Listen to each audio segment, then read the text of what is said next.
Welcome, everybody. Thank you for joining us today for our first Hamline Leo lecture of the 2022-2023 academic year. My name is Molly Glevy. I work in the Alumni Relations Office here at Hamline.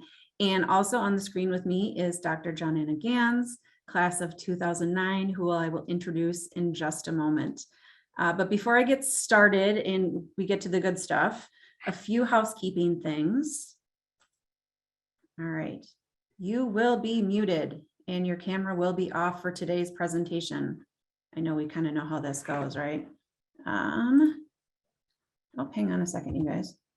If you have a question for Johnanna, please use the Q&A icon in your Zoom dashboard on your screen.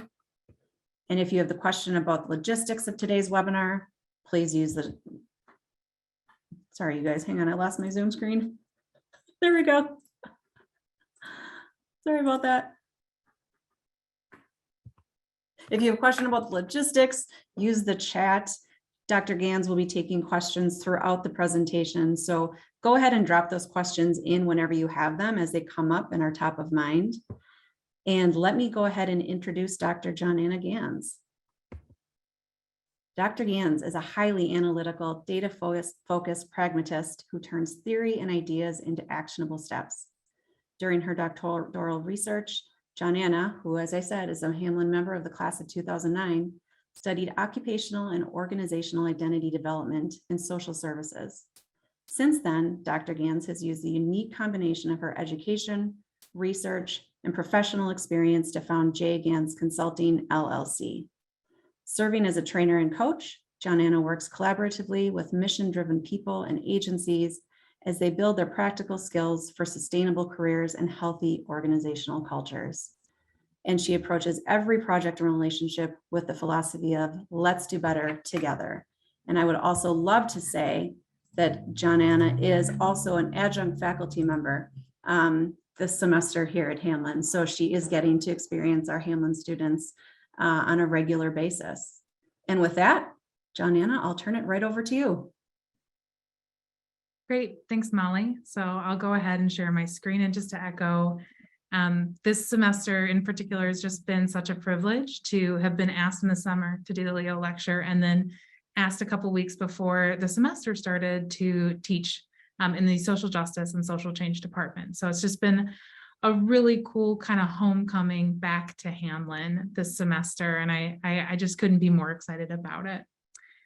So with that, I would like to make sure that we can get going and keep us on time. So welcome. Molly gave me my introduction, so I won't repeat too much here other than to say that this is my favorite topic. For those of you, if any of you have completed a PhD, you maybe didn't love your topic by the end, but for me, my passion, my curiosity, and my commitment to action based on what I know has only grown over the last 10 years since I came into the topic. So we're going to talk about it today. What does this look like? I really want to get started with just some chat-ins, okay? So it doesn't have to be just 5 words, as close as you can get it. The goal is to shorten. If you had to answer the question, what motivates you to do the work that you do? In just 5 words, what would you say? So I'll give it a minute for chats to come in.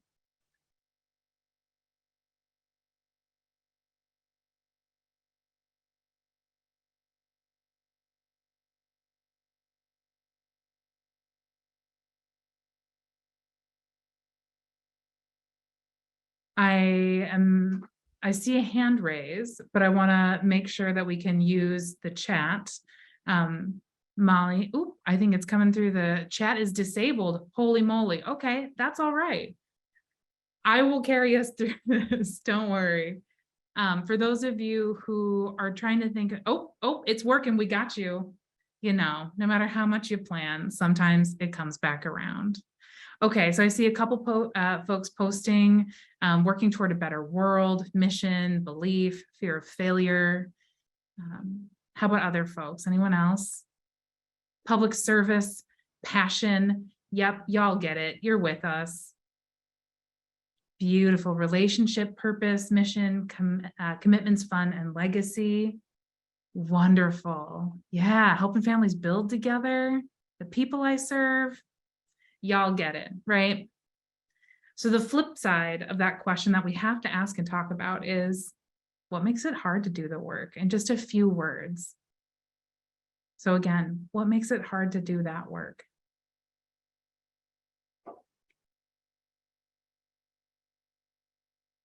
Systems response, unreasonable expectations, people who don't get it.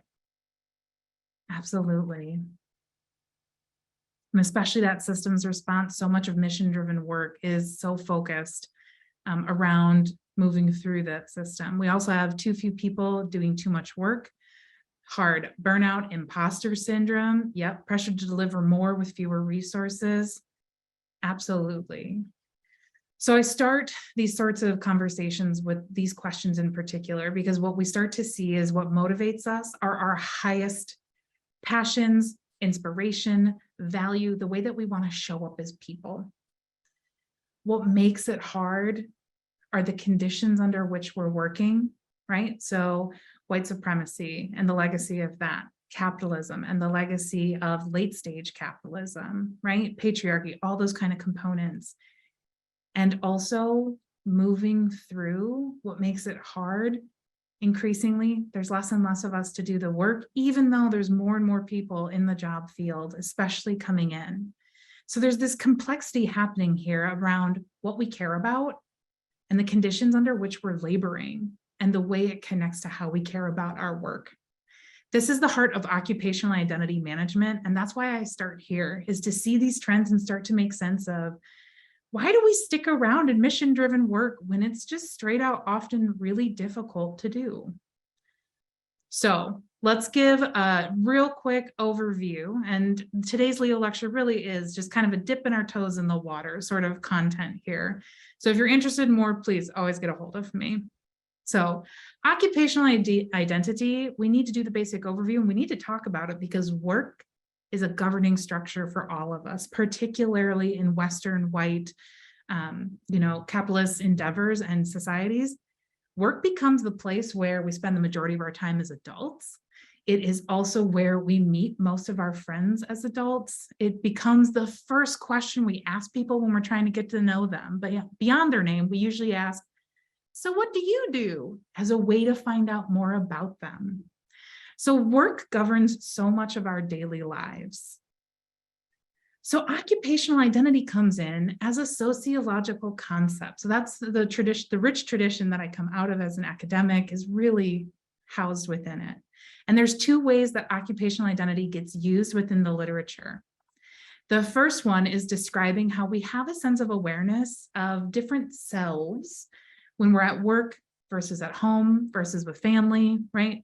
We become aware. When I ask people, how are you different between work and your personal life? A lot of people talk about, I swear a lot more at home, or I change how I talk to people.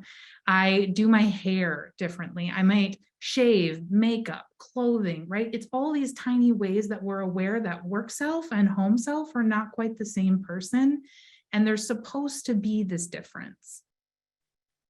The second way it gets used within the literature is to talk about how through social structures, right, through all of our interpersonal interactions, but also the way that we understand how to move through the social world, we really start to build a sense of identity around the work we do.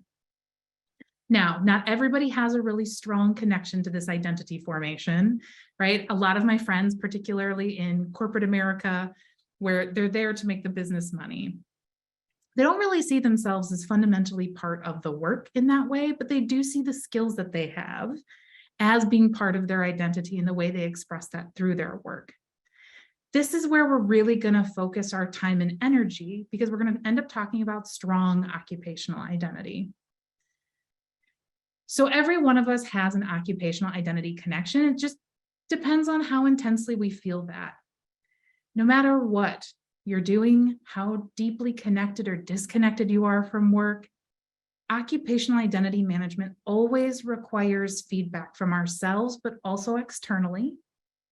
It takes time. These are lifelong skills that we're building. This is a lifelong endeavor. It's not like you wake up tomorrow and you're like, nope, it's managed, I'm good. And there are 4 core skills and I really want to emphasize, they're skills that can be grown, that help us manage our occupational identity connection in a way that prompts us to be our best selves, to do our best work, to show up for our community, those families you serve, the mission that you're passionate about. They help us get there without burnout, imposter syndrome, destroying ourselves in the process. So let's talk about what is strong occupational identity. If we all have this connection, what does it mean to be someone who has a strong occupational identity? It is when we use our paid employment to express our deepest beliefs, our most important values, or the identities we hold most dear to us. Not everybody experiences a strong occupational identity, but many of us who are in mission-driven work do. And there's so many of us in mission-driven work across the US in particular. So if we're experiencing this really intense connection, how does it come about? First and foremost, we always have a sense of self. From the first breath we take until the last day we have on this earth, we are developing what's called a sense of self. It's everything you like, you dislike, your values, your beliefs, your taste in music or food, your family, your culture, all of it. It all builds to who you think of yourself as. The second piece that comes in to really create the foundations for experiencing strong occupational identity is our sense of activism. Activism gets called a lot of things within the literature, so I've really distilled it down. This is how we engage our values to shape the world to reflect back to us what matters most to us. It really starts developing in our early teen years and continues usually through about the mid-20s is where it starts to really settle in. And we really focus our efforts on what matters most to us. How do we want to reflect the world the way that we want to see it, according to our values, our beliefs, and what we want to see. The last piece that comes in to create the foundations for someone experiencing a strong occupational identity is the occupation itself. Occupation and jobs are different, and there's no shame on a job. I worked as a Sears fine jewelry sales associate for a number of years. That wasn't my occupation, that was my job. I was doing it to pay my bills and to be able to access, day-to-day living. But I didn't see myself reflected in the work. I was just selling jewelry and women's clothing, right?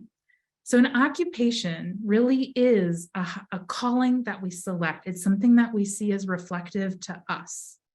Again, occupation and job, one's not better than the other. It's just a different way of connecting to our sense of work.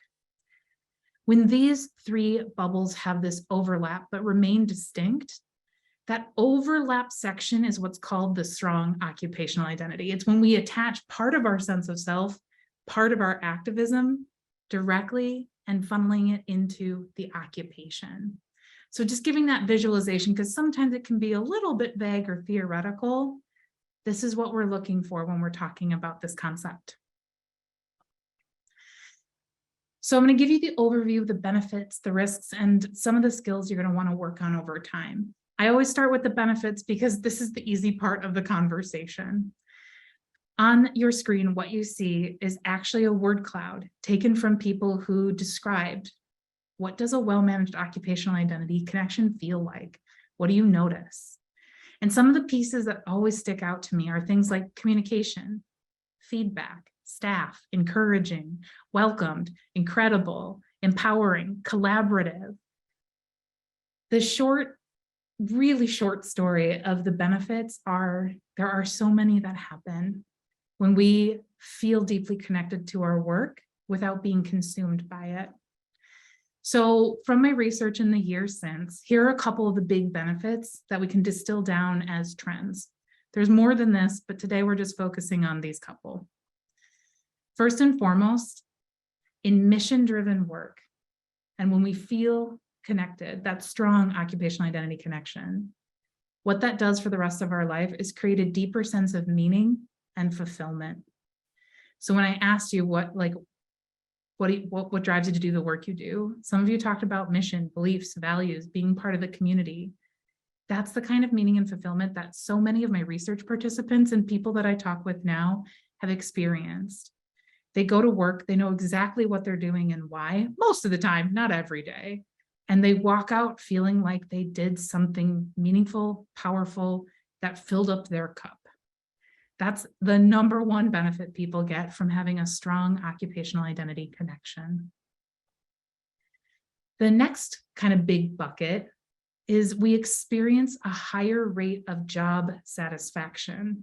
So job satisfaction sounds really easy on the surface, but it's actually composed of a couple of components.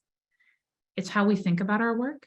So when you're not at work, what kind of thoughts are you having? Are they positive? Are they negative? Are they somewhere in between? Do they switch back and forth?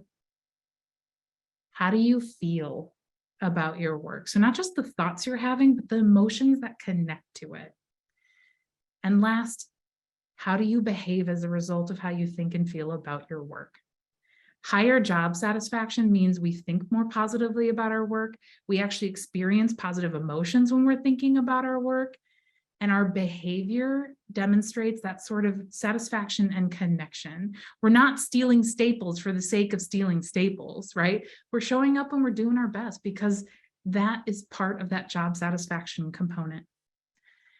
What this means, especially in mission-driven work, especially during the time of the Great Resignation and a shakeup of what we are supposed to do, how we're supposed to connect to work, is there's actually reduced turnover. The little things that might bother you in another job don't bother you here because you're experiencing a higher rate of job satisfaction. The next big bucket of our benefits is work ethic and commitment increase significantly.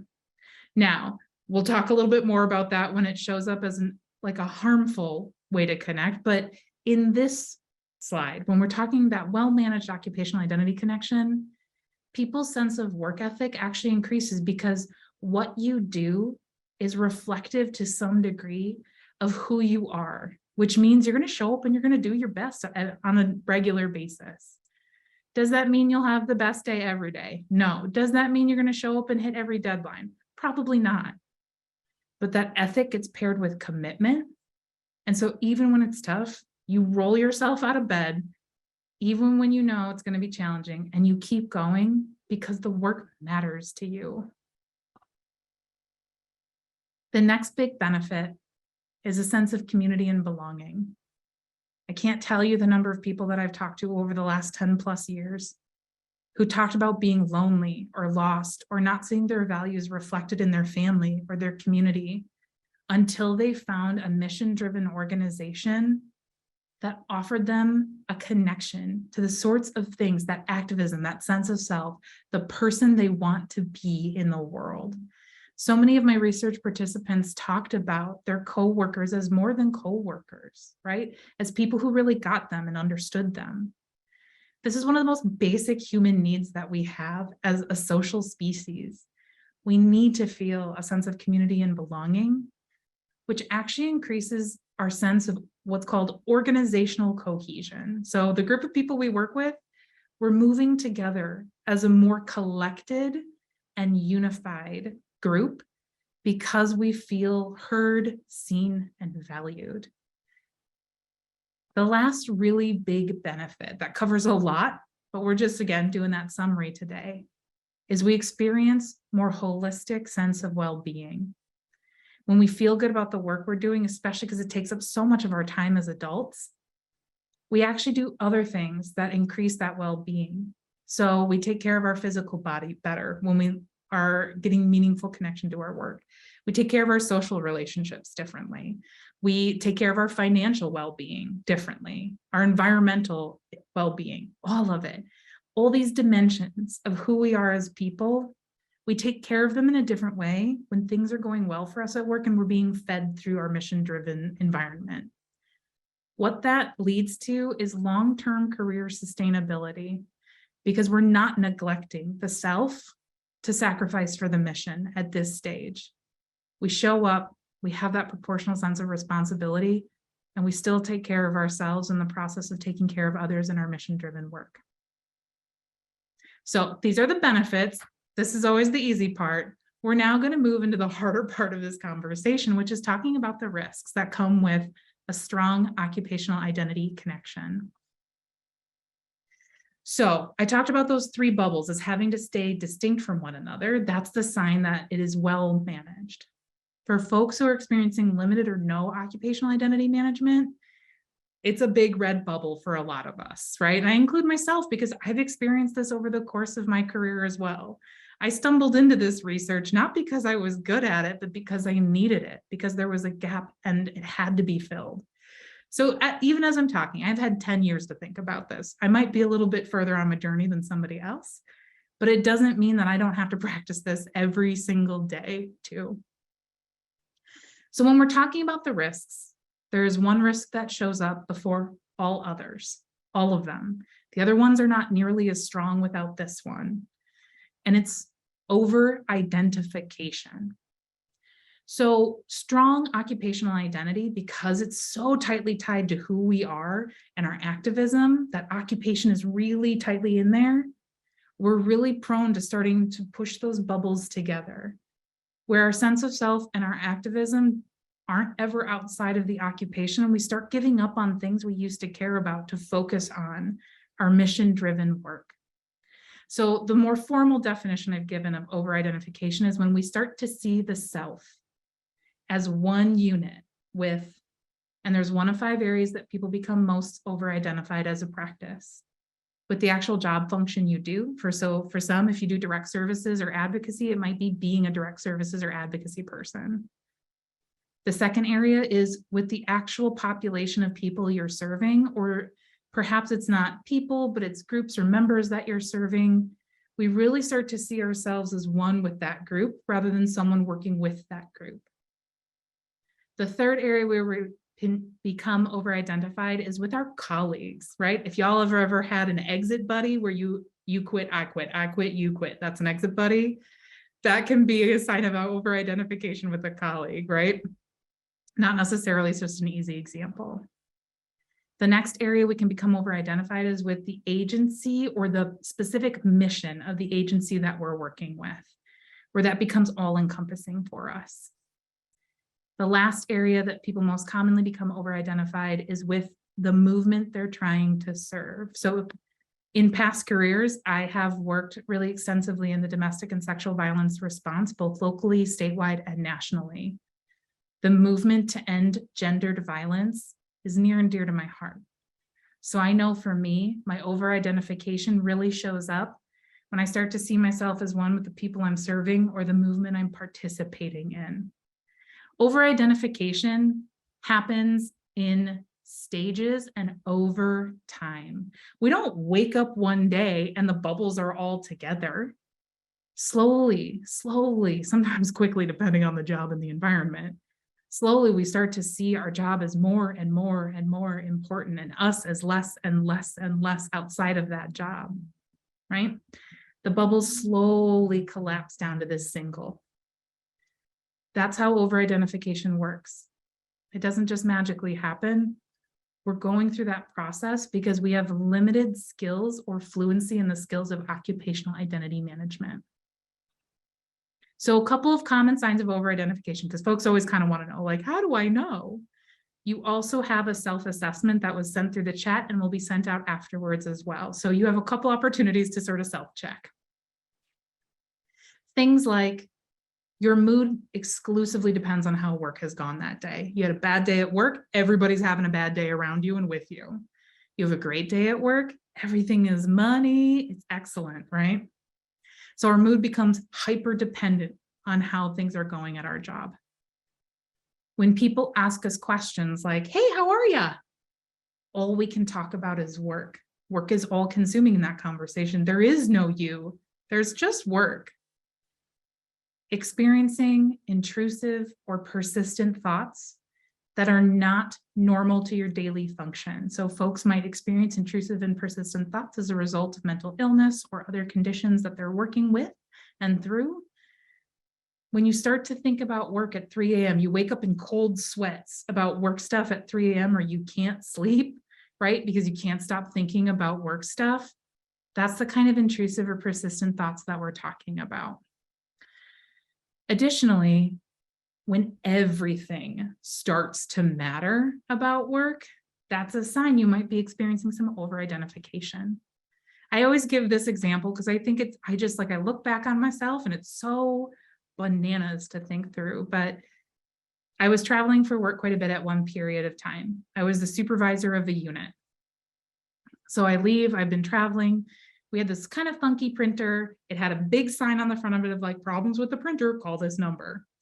So I'm gone for a couple of weeks. I come back to the office. I'm there pretty early. I go to print something. The printer doesn't work. And I'm like, okay, I'm pretty stressed out. I'm pretty over-identified at the job at this point. I'm really struggling. So then I'm trying to fix it, realize I can't fix it, turn to the group of folks who are my direct reports at this point in time. Like, they don't get an option in that. They have to report to me. And I ask, does anyone know that the printer doesn't work? And someone pipes up and says, yeah, it hasn't worked for a while. And I ask, did anybody call the number on the side? And everybody either looks away or says no. And I lose my stuffing, is the nicest way to say it. I get silent and ragey. I go into my office, I close my door, and I freak out about this printer situation. Something so low stakes, so silly, not a proportionate reaction at all. It takes me less than 2 minutes to call the printer company, and they're like, great, we'll send someone out either this afternoon or tomorrow. But I couldn't let it go. I stayed angry about it all day. And so that's what I mean when I say that everything matters. The last piece is when you really experience disruption in any part of your life, your relationships, sleeping, eating, sexual habits, social habits, financial habits, all of that changes because you're experiencing so much intensity of how you're connecting to your work. The last piece that you'll see on the screen is when you try to take time off from work, or even think about taking time off for work, even if you have paid time off to your name. You experience an intense, overwhelming experience of anxiety, guilt, stress, or fear. You might find yourself checking your email just to be sure you're not missing anything, logging into a meeting, even though you're supposed to be taking time off, even though someone told you it was okay to not come to the meeting. That kind of intense emotional response is often a sign that we're over-identified with our work. Beyond this, over-identification is this core piece that comes before the other ones. Let's talk about what else shows up. So once again, this is a word cloud asking the question of what does it feel like when your occupational identity management isn't going well? You'll notice terms like communication, staff, leadership, and other terms that were a positive now become a negative for a lot of people. But it also starts to include things like back channeling or refusal, problems, dysfunction, chaos. So when we're thinking about limited or poor occupational identity management, these are the risks that come up most often, but there are more. First is exploitation. So once we're over-identified with our work, even just a little bit, we are more prone toward exploitation at the hands of the self and at the hands of others. At the hands of the self, it looks like things like you take a job that you know won't meet your financial needs, telling yourself you'll just find another job, or you'll just go in the red every month because it's for the mission. Or you don't take your paid time off or your breaks, right? Because you got to prove that you're dedicated. You eat every single meal, particularly lunch or dinner, whatever hours you're working, glued to your desk or doing client work rather than taking the break that you are legally entitled to. At the hands of others, the exploitation can look like a manager who knows you'll never say no, right? And takes advantage of that.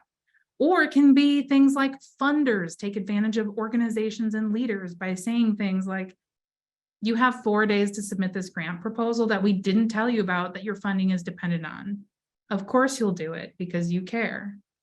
That exploitation is rampant, and especially in our current, working world, particularly to the US, exploitation under wage labor is pretty active and has been for decades and decades, right? So exploitation is fundamentally a part of late stage capitalism. This exploitation, however, really starts to focus on your dedication, your commitment, and your connection to the mission, the people, the job, or your peers. So it's a unique type of exploitation that is taking that strong occupational identity connection and using it against yourself or against others. The next really big bucket of risks is this persistent experience of unhappiness and chronic turnover from job to job. If you've been in any field long enough, you know those people who've worked at almost every place and are never happy. It's never good enough. The organization is never doing the mission like they would do it, never see their values reflected back to them. They go from place to place and always, even if they're in positions of leadership, find it lacking. That's often connected to that strong occupational identity management because the sense of self and the activism are fully focused on the occupation. And unless that occupation reflects the personal to 100%, it is not good enough. It's also called ideological purity or an ideological purity trap, but that's kind of complex terms. We're just focusing on unhappiness and turnover. The next thing that really comes up as a risk, particular to mission-driven organization, is a toxic work culture. I know that this is a really hot term in our popular culture conversation, but when we're talking about toxic work culture, we're talking about it from the research and data end.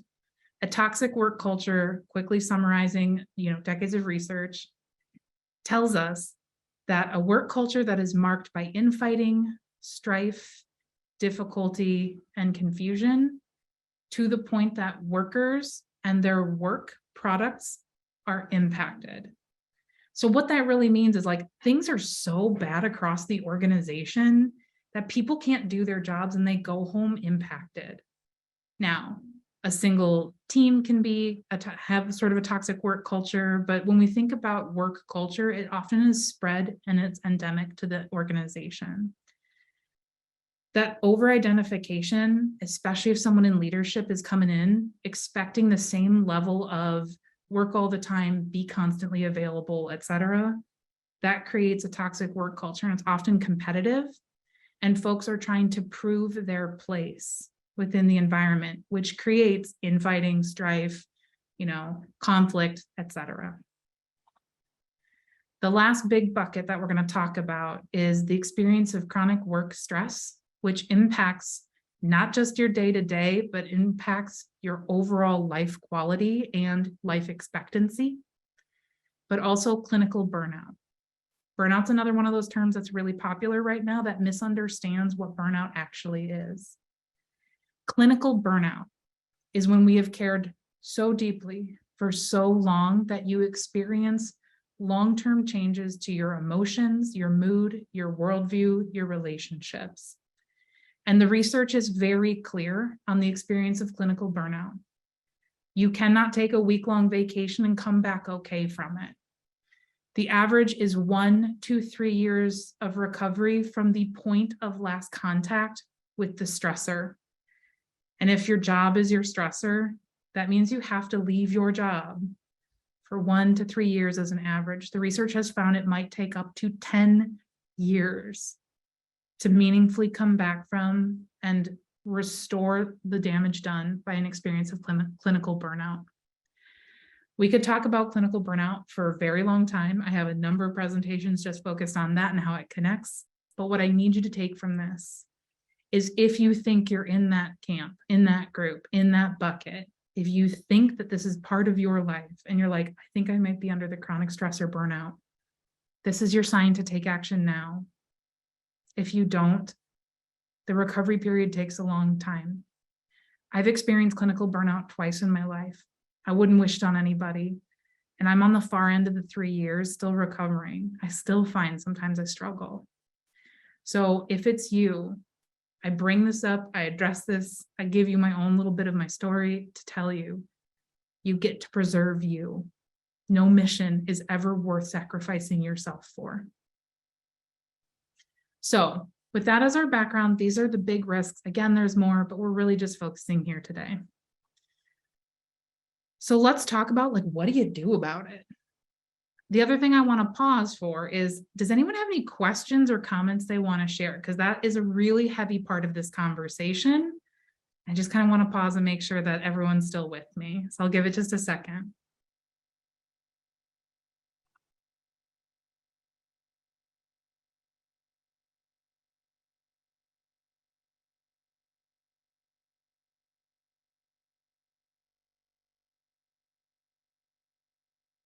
Okay. By all means, drop stuff in if you have any thoughts, chats, questions, etc. Always here. Ooh, I see one came through. Curious about the boundary between your own OI and knowing that the workplace culture is toxic. This is a great question. So really focusing on the boundary between you and your workplace. The answer is usually there's a blend in between, right? You might have showed up with a really healthy occupational identity management skills and strategies in place.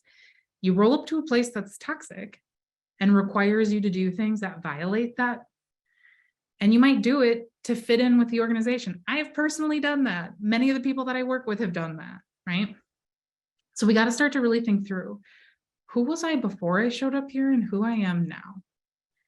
There's a lot of other things that you can do to kind of figure out between, is it me or is it the workplace?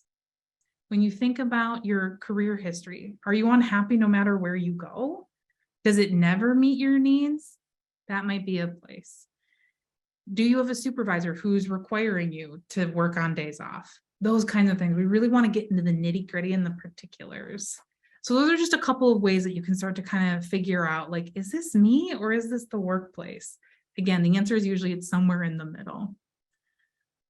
Just double check. Other than finding a new job, what are other ways to get through the recovery period? I'm going to assume that you're talking about burnout.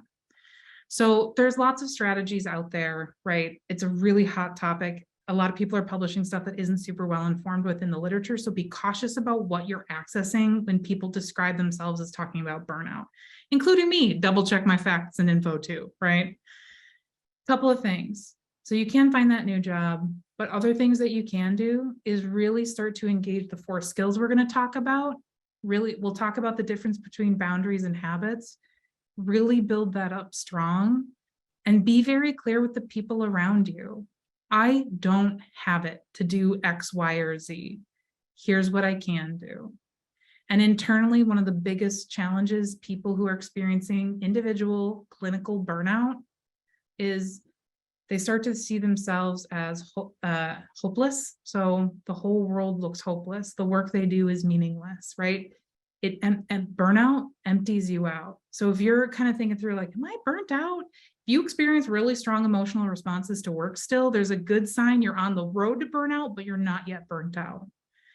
When you experience habitual level burnout or clinical burnout, really start to pull it back. What can you do differently? Where can you care less? Because you already don't care, because burnout has stripped you of that emotional response most of the time. Look for little places where you can find hope or meaning in your work, and then record them. Honestly, I mean it. Keep like a little journal of, like, what was your win today? Because part of burnout recovery and process is being able to address the very deep wounds you've experienced by caring so much for so long. A key hallmark of clinical burnout is that sense of hopelessness, or what's called personal inefficacy, right? You see yourself and your work is not mattering anymore. Connect with loved ones and ask them, can you help me find places where the work I do matters? Can you help me keep track of it? Engage accountability partners wherever you can for folks to check you lovingly and be like, looks like you're trying to care real hard about work right now. How about we stop talking about work for a little bit? Let's do something different. There's lots and lots of small ways to build that recovery process. But as long as you're in contact with the stressor, the thing that caused burnout, and clinical burnout is a work-based thing. Anyway, we can talk about that more later. As long as you're in contact with the stressor, you're going to struggle, but it is possible to try to do some recovery work. Some of the recovery work may not be possible until you leave. I want to be real clear on that. I never want to mislead you. Like, you can be burnt out and keep working and you're fine. The research, it doesn't actually support that.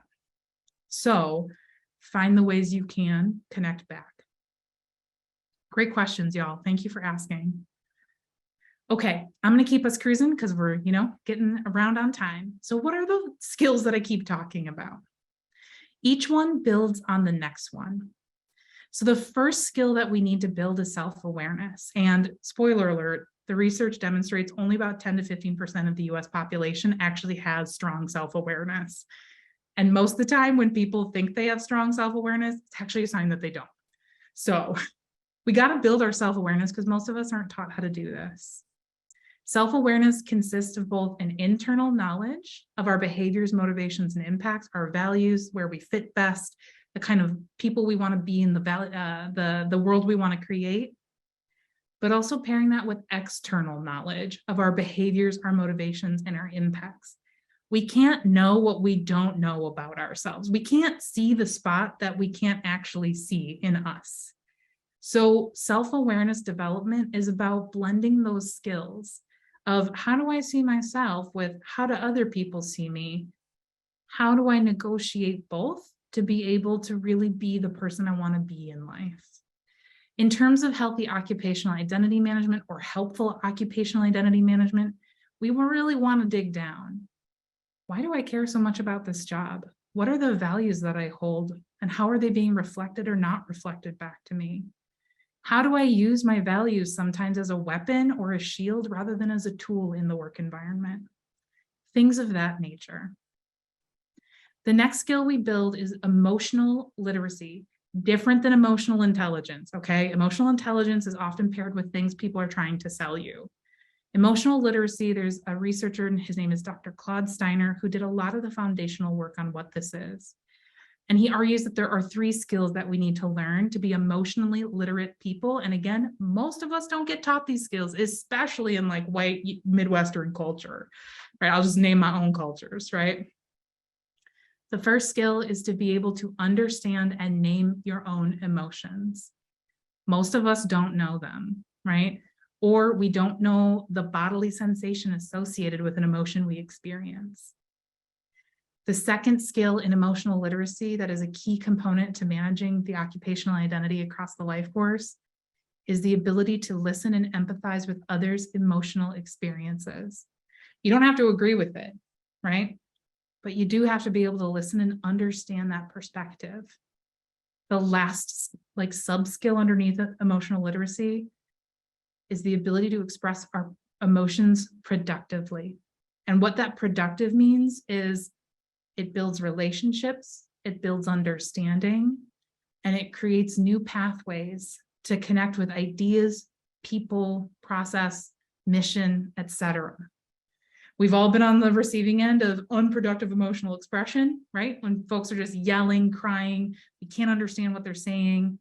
That's not necessarily productive emotion. It can be helpful for that person, but it doesn't give us a place to build most of the time. So emotional literacy is a lot about emotional regulation and being able to share in a way that helps us grow.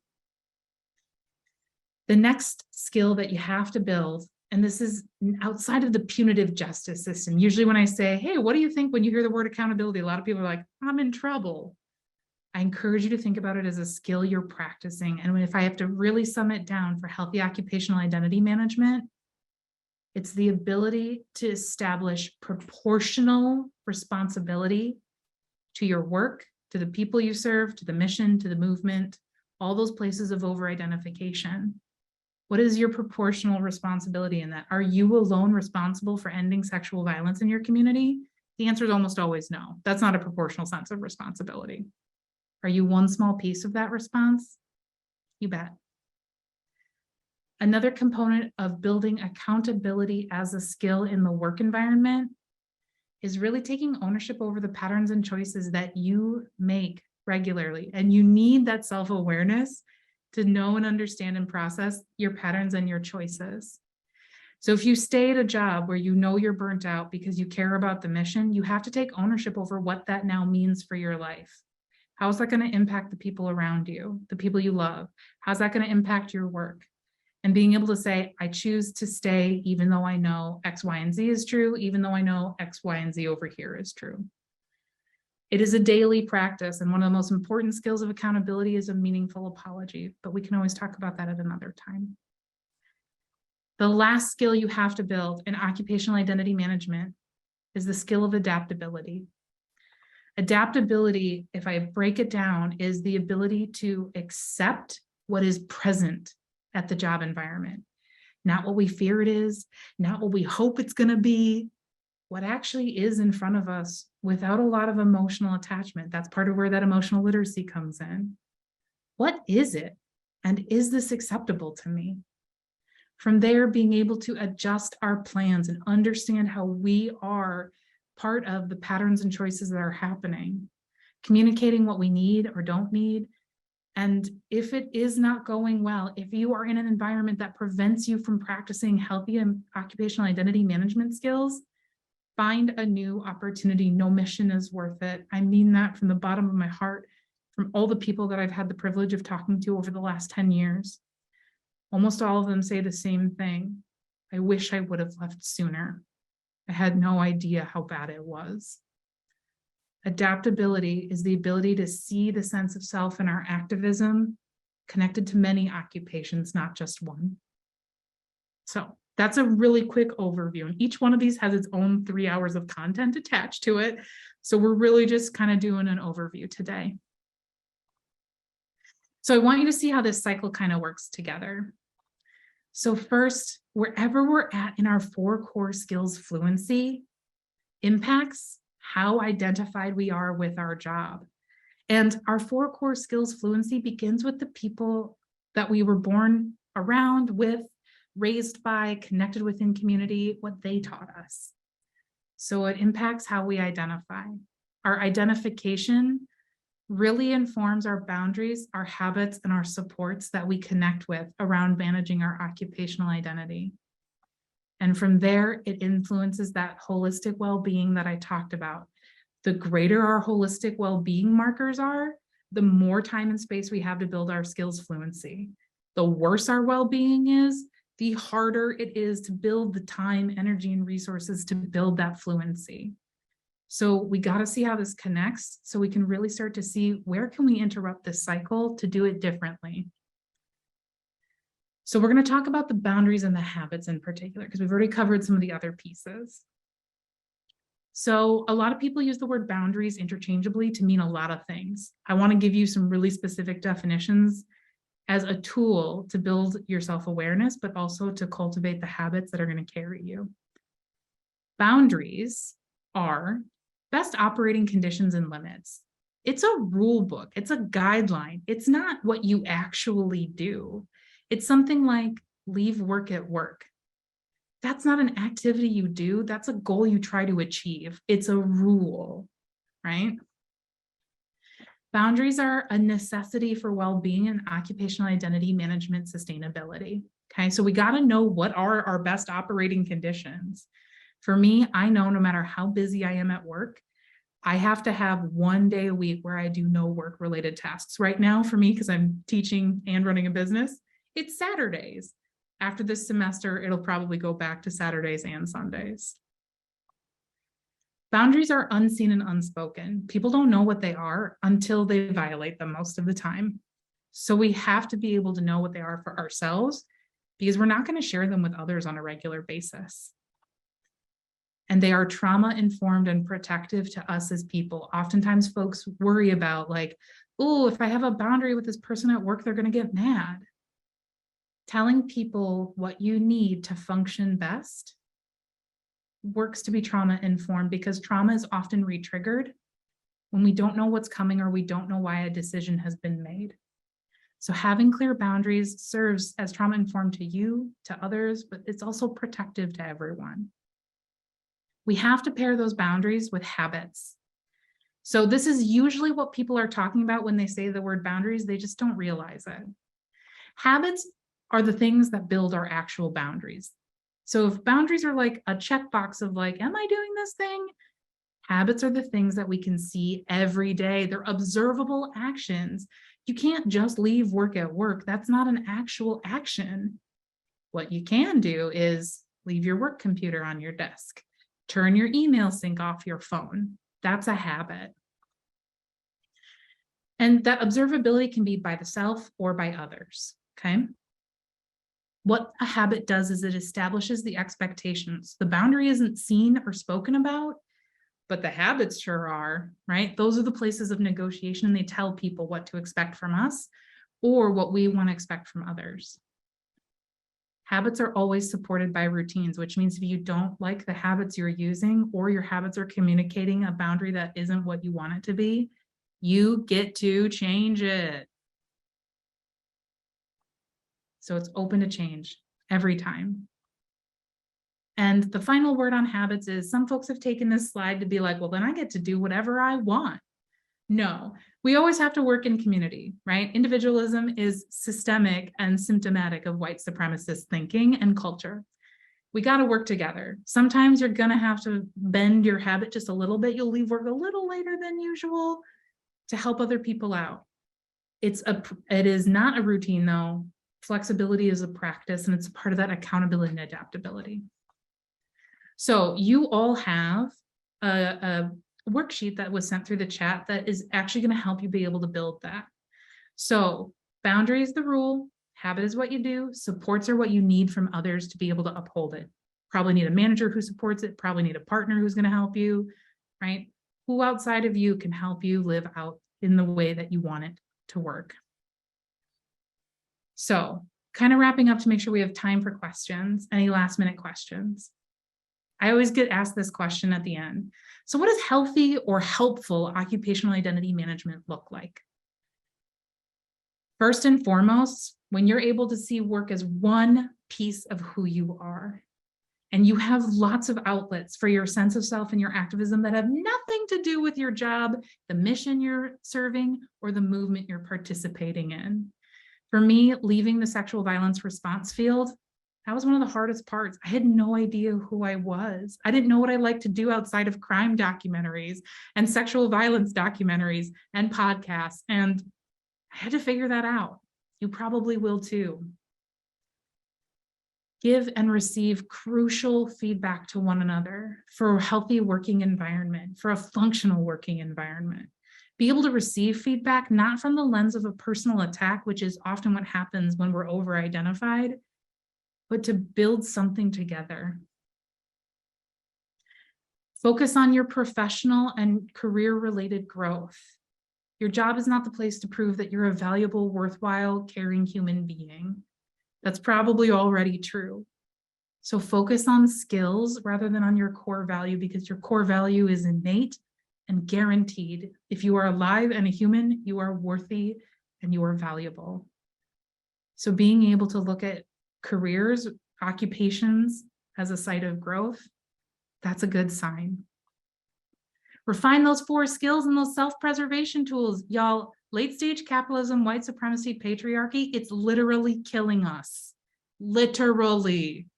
We have to build those skills and we have to self-preserve while also caring for our community. You don't have to feel bad about it. How some of what we do that is state and respect boundaries, rules, and needs from yourselves and others. Make sure your boundaries are clear. Pair those habits that help uphold it. Live out through direct, ethical, and collaborative communication with one another. And finally, another sign of what it looks like is when we hold just expectations of our peers or supervisors in our organization. If your organization regularly talks about how you're one big family, as someone who's worked in family gendered violence for a very long time, the family is usually the site of exploitation and harm, right? Expect our peers not to be our best friends, but our coworkers who are working toward the same mission. Expect our supervisors not to be replacement parents or buddies, but actually someone who's supposed to give us feedback and not just make us feel good. Expect our organization to not meet all of our values the way we want to see them, because that's part of the collaboration and compromise that we make by working for an organization rather than running our own. It's part of the reason I made my own organization, so I wouldn't have to compromise that. So hold that just expectation. So if I really had to sum everything I've talked about down with all of you, here it is. Start exploring where you're at on your 4 core skills. Start thinking through, what do you know and what don't you know about yourself? What's your emotional regulation and literacy skills looking like? How accountable and adaptable are you on a regular basis and on a daily practice? Start exploring to figure out where you're at. Identify the areas of growth and then start working toward them. Choose boundaries that help you move toward that growth, especially if you know you're really over-identified with your peers. Start requiring that you don't talk about work when you meet outside of work, and see what that does for your health and well-being. Practice habits and skills that go with those habits, because again, you'll need more skills than the 4 I've talked about, but those are the 4 that you really want to start with. Build a supportive network around you, both at work and outside of work. Get that feedback. We need it. We can't build external self-awareness without it. But because our job feels like who we are, it's really hard to get that feedback. So start practicing it. And finally, I'm not telling you to change your whole life today. That's impossible. What I'm telling you is change one thing today. Do one thing that feels a little uncomfortable, but you know is good for you, because you need that balance. Those bubbles should be separate. And if it doesn't work out today, try again tomorrow. You can always start again tomorrow. And if tomorrow doesn't work, you've got the next day. Just keep making small changes in your day until you get where you want to be. That's how we build our skills of occupational identity management. So questions, discussion, and ramp-ups, we're coming right in at 12:30. If you're feeling it, please make sure to write down before you go, for yourself or into the chat, but really it's for you. What's something you learned or an insight you gained? What's one thing you're going to do differently based on today's information? If there's any questions, I'll take them. I can hang on for a few extra minutes. If not, thank you so much for being here. Thank you for your time and your energy. And once again, thank you to Molly and the Hamline team. What a joy it is to be able to give back to a place that gave me so much. Thank you so much, Johnanna. It was such a pleasure. And thanks everybody for joining. Oh, we have a couple things in the chat. Oh, thank you. Thank you. Great comments.